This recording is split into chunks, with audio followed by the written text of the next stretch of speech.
We live in a moment in which collective or public memory is very much at the center of broader conversations that we've got sort of history fronts in culture wars. I don't remember whose phrase that is. It might be Ed Linenthal's. I'm not sure, but I'm borrowing it.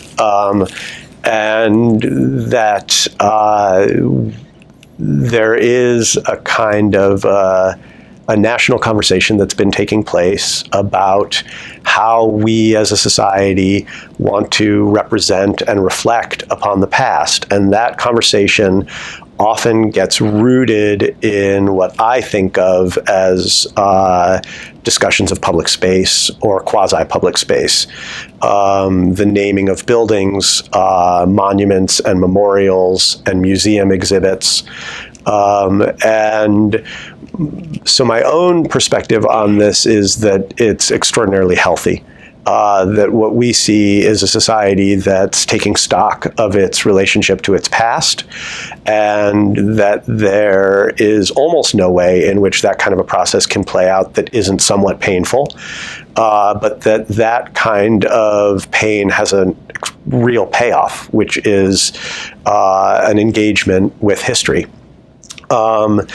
And overall, my sense is I'm deeply skeptical about whether or not memorialization has a palliative quality, whether or not people heal by memorializing, even though the process of memorialization often gets sold or framed in that way. We should create a memorial to 9/11 in Lower Manhattan so that people can heal. I don't know that people heal through memorializations. What I think they do is they think, they converse. Sometimes they argue or struggle or grapple with the meaning of the past in the present, and I'm all for it.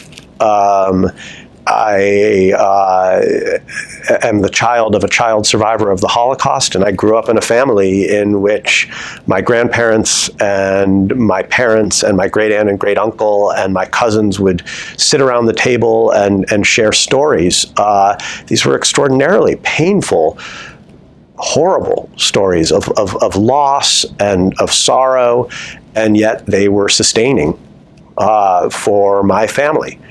They provided my family with an identity, with a sense of itself, a sense of its history, with a connection between the past and the present. The same thing can and should be true of society. Now, there are a variety of different very controversial questions that come up when we have these sorts of conversations. Should we rename buildings? Should we tear down buildings? Should we take down statues? Should we reinterpret things?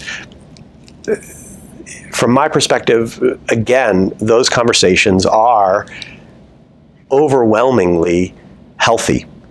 Not healing, but healthy. And how do I weigh in on them? I tend to weigh in on them as a scholar and as someone who thinks about these issues, but who is also, because of my own relationship to the history of Sand Creek and to the descendants of the massacre, someone who's keenly aware that different groups of people have very different relationships to different moments in history, that they have a deeper investment in how the past is represented than do other groups. And that is the moment that it becomes unusually complicated to figure out how to deal with these sorts of questions. When you have different groups that have such very different understandings of what the past should mean and how it should be represented, and how does one allocate authority?